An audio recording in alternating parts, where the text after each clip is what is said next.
नमस्कार, मेरा नाम आकाश मिश्रा और आप देख रहे हैं आकाश से बातें। 2024 लोकसभा चुनाव को लेकर चुनाव आयोग ने तारीखों का ऐलान कर दिया है। जी हां, जब से तारीखों का ऐलान हुआ है तब से चुनावी माहौल में सभी पार्टियां अपनी तैयारियां शुरू कर दी हैं। चुनावों के तारीखों के ऐलान के बाद सभी पार्टियां अपने अपने प्रत्याशियों को मैदान में उतारने लगी। अब आपको हम बता दें, चुनाव आयोग ने तारीखों का ऐलान किया है। किस डेट में किस जगह चुनाव होगा। 7 चरणों में पूरे देश में चुनाव होगा और हर चरण में अलग अलग प्रदेशों में चुनाव होगा। ऐसे में हम उत्तर प्रदेश की बात करेंगे, जहां पे एक केंद्र की राजनीति तय होती है। जी हां, जो केंद्र का जो एक यानी लखनऊ जो उत्तर प्रदेश की राजधानी है वो हब माना जाता है, जहां से केंद्र की राजनीति तय होती है और यहीं से प्रधानमंत्री चुने जाते हैं। यानी उत्तर प्रदेश के ही उस सीट से जहां से प्रधानमंत्री चुने जाते हैं। लगातार 2 बार प्रधानमंत्री नरेंद्र मोदी बनारस सीट से अपना चुनाव जीतकर प्रधानमंत्री बने। अब तीसरी बार भी वही सीट पर वो अपने चुनावी मैदान में उतरे हैं। ऐसे में 7 चरणों में चुनाव होने हैं। ऐसे में अभी कुछ प्रत्याशियों की सूची नहीं आई उत्तर प्रदेश में। 80 लोकसभा सीटों में सभी प्रत्याशी अपने चुनाव माहौल में लग चुके हैं। यानी चुनावों के तारीखों के ऐलान के बाद अपनी तैयारियां शुरू कर दिए हैं। ऐसे में एक चीज और है, 80 लोकसभा सीटों में सभी पार्टियां जो गठबंधन भी है, जिनका गठबंधन नहीं है, जैसे मायावती अभी एकदम साफ इनकार कर रही है, हम किसी से गठबंधन नहीं करेंगे, हम एकल चलेंगे, यानी अकेले दम पर चुनाव लड़ेंगे। ऐसे में समाजवादी पार्टी को इससे बड़ा खामियाजा भुगतना पड़ सकता है, क्योंकि जब तक बसपा का साथ किसी पार्टी से नहीं होगा तब तक समाजवादी पार्टी ये मानती है कि जहां हमारा प्रत्याशी जो कैंडिडेट होगा वहीं बसपा भी उसी जाति समीकरण का प्रत्याशी उतारने में दिख रही है। यानी बसपा और सपा के बीच यही तालमेल अभी तक नहीं बैठा और कांग्रेस के बीच, यानी कांग्रेस चाह भी रही है कि मायावती को अपने गठबंधन में जोड़ा जाए, लेकिन अभी तक ऐसा कोई आधिकारिक पुष्टि भी नहीं हुई। लेकिन एक चीज और है, चुनावों के तारीखों के ऐलान के बाद उत्तर प्रदेश में जो सीटों को लेकर अभी चल रहा है कि इन जो पुराने सांसद उनको नहीं दिया जाएगा, जो नए प्रत्याशी उनको सीट में उतारा जाएगा मैदान में, तो ऐसा बिल्कुल अभी दिख नहीं रहा। कुछ सांसद ऐसे हैं जो अपने सीट को लेकर यहां तक ताल ठोक रहे हैं कि हमारी जो तीसरे बार का चुनाव हो रहा वही हम ही प्रत्याशी रहेंगे और हम यहां से जीत कर जाएंगे। ऐसा हम नहीं, यहाँ के कुछ सांसद कह रहे हैं उत्तर प्रदेश के। ऐसे में तमाम ऐसी सीटें जहां पे एक बार भाजपा और सपा अपने प्रत्याशी बदलना भी चाह रही है और दूसरे प्रत्याशियों को लाना भी चाह रही है। ऐसे में कांग्रेस और सपा से गठबंधन होने के बाद भाजपा का जो गठबंधन है वो राजभार पार्टी संजय निषाद जी के पार्टी से और अनुप्रिया पटेल की पार्टी से हुआ है। ऐसे में अब ये देखना ये होगा कि 80 लोकसभा सीटों में इन सभी पार्टियों के जितने भी प्रत्याशी हैं उनको कितनी सीटें मिलती है। तो चुनाव का डेट है, यानी जो मतगणना की डेट है उसमें पता लगेगा। लेकिन आपको मैं कुछ जानकारी दे दूं, जो 7 चरणों में चुनाव होने हैं उसकी जानकारी दूं। लोकसभा 2024 के चुनाव में पहला चरण जो है वो 19 अप्रैल को है, यानी पहला चुनाव जो होगा हमारे देश का लोकसभा का वो 19 अप्रैल से शुरुआत होगा। और दूसरा चरण जो है 26 अप्रैल को है, तीसरा चरण 7 मई को और चौथा चरण 13 मई को, यानी 5वां चरण 20 मई को, छठा चरण 25 मई को, 7वां चरण 1 जून को। यानी जो वोटों की गिनती होनी है वो 4 जून को होनी है। यानी 4 जून को जो प्रत्याशी मैदान में होंगे, यानी जो जिस पार्टी का भाग तय होना होगा वो 4 जून को गिनती के दौरान पता चलेगा। यानी किस पार्टी का भाग इस बार केंद्र की राजनीति में बैठेगा, यानी किस सांसद, कौन से प्रत्याशी इस बार सांसदी का चुनाव जीत रहे हैं, किनका भाग चुनावी माहौल में बन रहा है, यानी सांसद बनकर जा रहे हैं वो लोकसभा में, ये तो 4 जून की तारीख बताएगी। लेकिन उसके पहले मैं एक चीज और आपको बता दूं, जो अहम जानकारी है उत्तर प्रदेश में, जो यानी 80 लोकसभा सीटों को लेकर जो तारीखों का ऐलान हुआ था उसमें किन किन चरणों में अपने उत्तर प्रदेश के 80 लोकसभा सीटों में चुनाव है। जो पहला चरण है हमारे उत्तर प्रदेश में 19 अप्रैल को, उसमें 8 सीटें आती हैं। 8 सीटें मैं आपको बता दूं, सहारनपुर, कैराना, मुजफ्फरनगर, बिजनौर, नगीना, मुरादाबाद, रामपुर और पीलीभीत। इन सब सीटों को लेकर भाजपा ने आरएलडी से गठबंधन किया और ये पश्चिमी की सीटें हैं। ऐसे में सपा कहीं न कहीं आरएलडी से गठबंधन जब टूटा तो इससे ये साफ दिख रहा है कि कहीं ना कहीं सपा कमजोर है और लग रहा है कि जो अभी तक प्रत्याशी नहीं उतारे हैं, ऐसे में उनके जो प्रत्याशी उतर रहे हैं वो बाहरी कुछ प्रत्याशी हैं। ऐसे में ये देखा जा रहा है कि भाजपा और एनडीए के गठबंधन से कहीं ना कहीं सपा कांग्रेस कमजोर होती हुई दिख रही है। लेकिन ऐसा ये हम नहीं कह रहे हैं, ये जो सर्वे है ऐसे आंकड़े जो आ रहे हैं वो बता रहे हैं। तो ऐसे में हम ये तो 4 तारीख को पता लगेगा कौन कमजोर है कौन हावी है। लेकिन जो दूसरा चरण 26 अप्रैल को 8 सीटों पर, फिर भी चुनाव 8 ही सीटों पर है दूसरे चरण में भी। तो अमरोहा, मेरठ, बागपत, गाजियाबाद, गौतम बुद्ध नगर, बुलंदशहर, अलीगढ़ और मथुरा में वोटिंग होगी। यानी मथुरा में आप जान ही रहे तीसरी बार हेमा मालिनी चुनाव लड़ रही हैं। गाजियाबाद में बीके सिंह 2 बार से लगातार सांसद और मंत्री भी रहे। तो ऐसे में ये देखना होगा कि गौतम बुद्ध नगर जो है वो महेश शर्मा 2 बार से लगातार सांसद, उनको तीसरी बार भी दिए, वो कैबिनेट मंत्री भी रहे और कई प्रदेशों के प्रभारी भी रहे। ऐसे में ये देखना होगा कि इनका भाग इस बार क्या होगा, 4 तारीख को ये पता लगेगा। लेकिन जो तीसरा चरण 7 मई 10 सीटें हैं, उसमें संभल, हाथरस, आगरा, फतेहपुर, फिरोजाबाद, मैनपुरी, एटा, बदायूं, आंवला और बरेली मतदान होगा। ऐसे में हम ये आपको जानकारी दे दें तो ये जो सीटें हैं ये सपा की भी कुछ सीटें हैं। मैनपुरी जैसे सीटों पे पुराना गढ़ ये सपा का रहा है। ऐसे में हाथरस भी और संभल भी, फतेहपुर सीकरी, फिरोजाबाद, ऐसे तमाम सीटों जहां पर सपा का भी एक समय वजूद हुआ करता था। लेकिन आज 2014 के बाद से कहीं ना कहीं सपा कमजोर है। ऐसे में ये तो हमने 7 मई वाली डेट आपको बताई है जो तीसरा चरण है। अब चौथा चरण आपको 13 मई है, वो अभी आपको हम बता दे रहे हैं। शाहजहांपुर, खीरी, धौरहरा, सीतापुर, हरदोई, मिश्रिक, उन्नाव, फरुखाबाद, इटावा, कन्नौज, कानपुर, अकबरपुर और बहराइच में वोटिंग होनी है। ये भी कुछ आंकड़े जो हमें आए हैं वो समाजवादी और भाजपा के दोनों तरफ दिखते नजर आ रहे हैं। इस समाजवादी पार्टी का भी गढ़ रहा और भाजपा का भी है। तो ऐसे में जो ये चौथा चरण था 13 मई को होने और 13 सीट होंगी यहाँ पे, और 5वां चरण 20 मई को 14 सीटों पर चुनाव होगा। अब ये हम आ जा रहे हैं अवध, यानी उत्तर प्रदेश की राजधानी लखनऊ में। मोहनगंज, लखनऊ, रायबरेली, अमेठी, जालौन, झांसी, हमीरपुर, बांदा, फतेहपुर, कौशाम्बी, बाराबंकी, फैजाबाद, कैसरगंज और गोंडा, इन सीटों की बात करें तो अभी इनमें कई सीटों में प्रत्याशी भी मौजूदा हाल में अभी नहीं उतारे गए हैं। लेकिन जो लखनऊ है वो राजनाथ सिंह का गढ़ रहा है, वो देश के रक्षा मंत्री और गृह मंत्री भी रहे और रक्षा मंत्री वर्तमान में है। ऐसे में ये देखना होगा कि इस बार क्या होता है उनकी सीट पर। और मोहनलालगंज में भी कौशल किशोर है सांसद, लगातार 2 बार से, इस बार तीसरी बार है, वो भी केंद्र में मंत्री हैं। ऐसे में रायबरेली, अमेठी ये हमेशा से कांग्रेस का गढ़ रहा। लेकिन 2014 के बाद 2019 में जब चुनाव हुआ तो अमेठी से स्मृति ईरानी चुनाव जीती और राहुल गांधी चुनाव हार गए। लेकिन इस बार का जो माहौल है कांग्रेस के पक्ष में दिख रहा है कि कहीं अमेठी और रायबरेली दोनों सीटें रायबरेली की कांग्रेस के खाते में जा रही। ऐसे में जब से 2019 तक सोनिया गांधी सीट पे चुनाव जीतती नजर आ रही थी, लेकिन इस चुनाव जीती और इस बार वो चुनाव लड़ने से इंकार कर दी। वो राज्यसभा सीट से राज्यसभा पहुंच चुकी हैं। तो इस बार कौन होगा दोनों सीटों पर प्रत्याशी, अभी कोई क्लियर नहीं हुआ। ये आज और कल तक में पता चल जाएगा। आज भी हो सकता है, कल भी, ये हम नहीं कह सकते। तो उनकी आधिकारिक पुष्टि जब भी होगी तभी हम आपको बताएंगे। अब जो इसमें कौशाम्बी है और बांदा है, ये भी आपको बता दूं, बांदा से वही प्रत्याशी पुनः उतारे गए हैं जो पिछली बार थे। लेकिन कौशाम्बी में ये अभी जो माहौल बन रहा है कि किस पार्टी के गठबंधन होगा, यानी राजा भैया के पार्टी से भी गठबंधन भाजपा का हो रहा है, ऐसा हम नहीं करें। यहाँ कुछ जो लोकल नेता वो भी बता रहे हैं, जो तमाम नेता वो सब एक दूसरे से बातचीत करते हैं, तो हम उसकी जानकारी दे रहे हैं।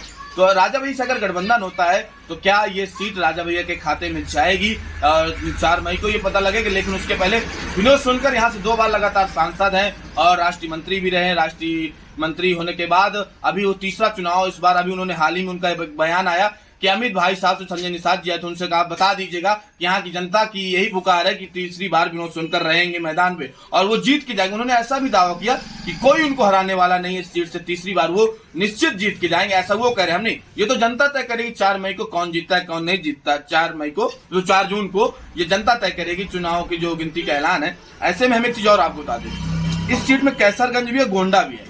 तो कैसरगंज से ब्रजभूषण शरण सिंह की अभी दावेदारी नहीं हो पाई है, अभी प्रत्याशी वो नहीं उतारे हैं भाजपा ने वहां पे। अब कौन होगा ये हम नहीं कह सकते, लेकिन अभी तक तो कैसरगंज के सांसद ब्रजभूषण शरण सिंह ही रहे। लेकिन उनपे महिला कुश्ती संघ का आरोप लगा, इस कारण अभी क्या टिकट उनको मिलता है। उनके बड़बोले बयानों से ये भी आकलन हम नहीं कर सकते कि उनको टिकट मिलेगा। उनके बड़बोले जो बयान थे उन पे ये अधिकतर बयान आता रहा, वो इस कारण से उनका टिकट भी कट सकता है। ऐसा हम नहीं कह रहे, ये उनके ही कुछ सूत्रों के हवाले से पता चल रहा है। लेकिन अभी आज ही कल अब में दोनों में क्लियर हो जाएगा कौन सीट पा रहा है। लेकिन जो गोंडा है और जो कैसरगंज है, दोनों जगह से सीटों का चुनाव होना है। तो मैं एक चीज और सीधे से गोंडा से कीर्तिवर्धन सिंह जो मैदान में है, वो चुनाव जीत ही रहे हैं लगातार इस बार भी। अब छठा चरण जो आ रहा है वो 25 मई को 14 सीटों पर होगा चुनाव। सुल्तानपुर, प्रतापगढ़, फूलपुर, इलाहाबाद, अम्बेडकर नगर, श्रावस्ती, डुमरियागंज, बस्ती, संत कबीर नगर, लालगंज, आजमगढ़, जौनपुर, मछलीशहर।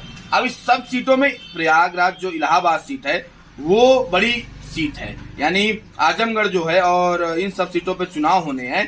तो आजमगढ़ ये हमारे जो सपा समाजवादी पार्टी से पिछली बार धर्मेंद्र यादव रहे वो हारे और निरहुआ जीते। तो ऐसे में ये देखना होगा क्या इस बार फिर उन्हीं दोनों के बीच में मुकाबला होना। इस बार क्या होगा ये तो 4 जून का तारीखों का जो गिनती की वोटों की गिनती है उस दिन पता लगे। लेकिन अभी हाल ही फिलहाल में दोनों सर्वे जो बता रहे हैं वो समाजवादी पार्टी के खाते में भी जा सकता है, ऐसा अनुमान बता रहे हैं सूत्रों द्वारा। इसमें जौनपुर से सांसद जौनपुर से सांसद रहे आपके धनंजय से, वो इस बार टिकट भाजपा ने उनको नहीं दिया, उनको कृपा शंकर सिंह को दिया जो बॉम्बे में रहते हैं, उनको टिकट यहाँ दिया गया है। और तमाम नेता लगे थे भाजपा के साथ प्रत्याशी होने के लिए कि उनको सबको टिकट नहीं मिला। अभी सपा और बसपा किसको उतारती है अभी क्लियर नहीं हुआ। लेकिन धनंजय सिंह अब जेल में है, हालांकि चुनाव नहीं लड़े, अब वो अपने पत्नी को हो सकता लड़ाए चुनाव वहां से। तो ऐसे में ये देखा जा रहा है कि धनंजय सिंह की वहां वापसी एक बार जीत की हो सकती है। ऐसा हम नहीं कह रहे, सूत्र कह रहे हैं, वहां के लोकल के लोग कह रहे हैं।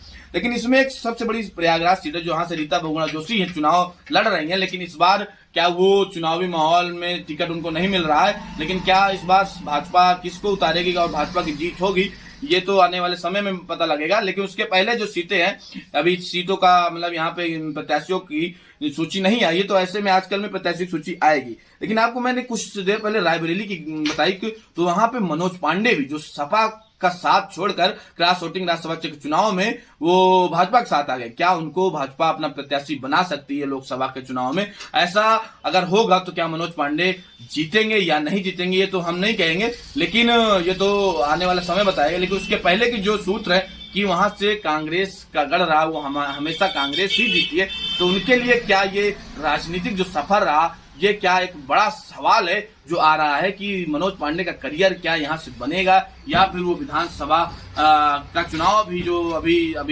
इस्तीफा नहीं दिया और अभी उनकी विधानसभा की सदस्यता नहीं गई, तो ऐसे में समाजवादी पार्टी उनके साथ क्या करती है तो ये आने वाले समय कुल मिलाकर बताएंगे। लेकिन मनोज पांडे का करियर जो अगर जीतते चुनाव तो आगे कद इनका बढ़ेगा, लेकिन उसके पहले का करियर जो है भी ये लोकसभा चुनाव में पता लगेगा कि क्या हो सकता है इस बार। लेकिन अब आपको सातवां चरण का चुनाव है 1 जून 13 सीटों पर होगा। तो ऐसे में उन सीटों को भी आपको बता देते हैं कौन कौन सी सीटों पर 1 जून को चुनाव है। महाराजगंज, गोरखपुर, कुशीनगर, देवरिया, बांसगांव, घोसी, सलेमपुर, बलिया, गाजीपुर, चंदौली, वाराणसी, मिर्जापुर और राबर्टगंज में। यानी जो इन 2 सीटों पर है मिर्जापुर और राबर्टगंज वो अनुप्रिया पटेल के खाते में। यानी अनुप्रिया पटेल 2 बार से लगातार सांसद हैं मिर्जापुर से और मंत्री भी केंद्र में, अभी उनके तीसरी बार है चुनावी माहौल में। इस बार क्या होता है तो हम नहीं, वहां की जनता तय करेगी। उनके खाते में 2 सीट है और ये जो गाजीपुर है, घोसी जो सीट है वो राजभर के खाते में गई है। यानी जो अपने बेटे को टिकट दिया है राजभर, ओम प्रकाश राजभर ने अपने बेटे को टिकट दिया, तो ऐसे में ये देखना होगा क्या उनके बेटे की सफलता इस सीट में मिलती है या नहीं, ये तो जनता तय करेगी। लेकिन उसके पहले ये एक सबसे बड़ा सवाल है कि जो पार्टी कहती है कि परिवारवाद, वो खुद ही पार्टी परिवारवाद में फंसी हुई है। यानी समाजवादी पार्टी पे आरोप लगता है कि परिवारवाद, यानी कांग्रेस में परिवारवाद, तो क्या ओम प्रकाश राजभर इससे कहीं ना कहीं मिले हुए हैं परिवारवाद पे? यानी वो अपने बेटे को ही टिकट दिया है, क्या कार्यकर्ता या तो किसी पदाधिकारी को टिकट नहीं दे सकते? तो ऐसा सवाल वहां जनता कर रही है। तो ऐसे में सीधा सा सवाल है, तो हम भी कर रहे हैं कि जनता का जो सवाल वो आप तक पहुंचा रहे हैं अपने माध्यम से कि क्या वो दूसरे पदाधिकारी को अपने या कार्यकर्ता को टिकट नहीं दे सकते थे अपने बेटे के अलावा। लेकिन अब बात करें हम गोरखपुर, तो गोरखपुर रवि किशन है, वहां से दूसरी बार सांसदीय प्रत्याशी हैं और रवि किशन बाबा योगी आदित्यनाथ के छत्रछाया में सांसद बने। तो ऐसे में दूसरी बार उनका मुकाबला काजल निषाद से होगा जो समाजवादी पार्टी की प्रत्याशी हैं। तो इस बार क्या रवि किशन की जीत होगी या फिर काजल निषाद वहां सांसद बनेगी तो जनता तय करेगी। लेकिन उसके पहले जो चुनाव है ये महत्वपूर्ण इसलिए है क्योंकि बाबा की साख वहां पे लगी। तो ऐसे में ये देखना होगा गोरखपुर इस बार किसके खाते में जाएगा। तो ऐसे में कुशीनगर से हो सकता है, ऐसा सूत्रों से पता लग रहा है कि स्वामी प्रसाद मौर्य भी चुनाव लड़ सकते हैं। कांग्रेस के अभी साथ में बातचीत चल रही है, ऐसा सूत्र कह रहे हैं, उनका गठबंधन में आ सकते हैं, तो ऐसा वो कह रहे हैं। और गाजीपुर से तो आप जानते ही हैं कि वो सब फिर से एक बार मुख्तार अंसारी के परिवार को ही टिकट मिला है सपा की तरफ से। ऐसे में तो सीधा सा है कि बनारस जो है, बनारस एक देश के हर कोने का एक हिस्सा बनारस है, यानी वाराणसी का वो हर छोर मोदीमय है। यानी वहां तो भगवान भोलेनाथ की नगरी तो है ही है। उस पे हम अगर काशी विश्वनाथ कॉरिडोर का अगर प्रधानमंत्री ने दिया है तो उसके तहत अगर हम बात करें तो प्रधानमंत्री नरेंद्र मोदी इस चुनावी माहौल में तीसरी बार लगातार वो वहां से चुनाव लड़ रहे हैं। ऐसे में तीसरी बार उनका जीतना तय माना जा रहा, सूत्र बता रहे, वहां जनता बता रही है, और वो प्रधानमंत्री भी देश के हैं। तो ऐसे में वहां की जनता चाहती है कि हमारे यहाँ से ही प्रधानमंत्री चुनकर जाए। तो जाहिर सी बात है, जो प्रधानमंत्री होता है उसके क्षेत्र की जनता भी चाहती है कि हमारा प्रत्याशी जीते।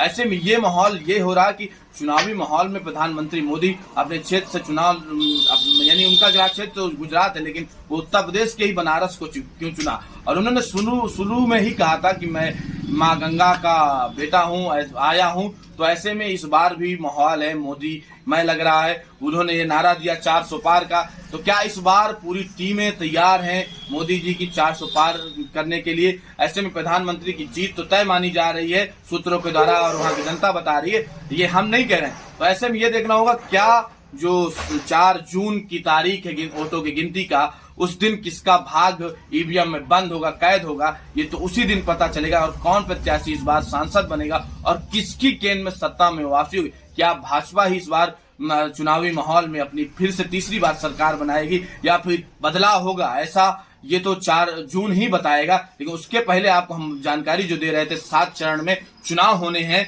और 7 चरण की हमने डेट बता दी, उत्तर प्रदेश में किस किस चरणों में और किस किस जिलों में चुनाव होने।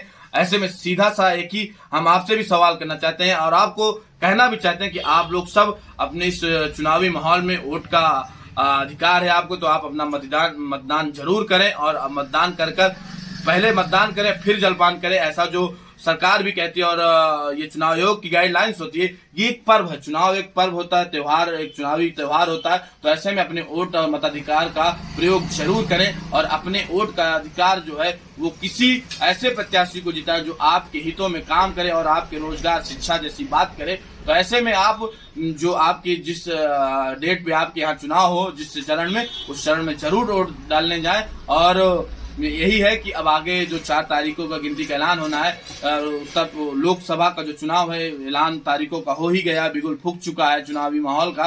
तो ऐसे में अब जो होना है वो यही है कि अब आप अपने पूरे पार्टी जो जितने भी सभी पार्टियां हैं वो अपनी चुनावी तैयारियों में जुट चुके हैं। ऐसे में हम भी अपनी टीम के साथ अब जनता के पास पहुंचेंगे और जनता से सवाल करेंगे और उनसे सवाल करके उनके मुद्दे जानने की कोशिश करेंगे। आखिरकार अभी वर्तमान में जो सिटिंग सांसद हैं उनके हितों में क्या काम किया और क्या उनके साथ यानी उस क्षेत्र में काम किया है, ये सब आप तक पहुंचाएंगे। ऐसे में हम आप सबके बीच आएंगे और आप सबसे सवाल जवाब करेंगे। आप रहिएगा तैयार, हम भी हैं तैयार। और इसी चुनावी माहौल में हमारी टीम हर क्षेत्र में हर उस चुनावी डेट यानी जो जिस चरण में चुनाव होंगे हर यूपी के हर हिस्से हर कोने में हमारी टीम पहुंचेंगी और आपसे सवाल जवाब करेगी। धन्यवाद।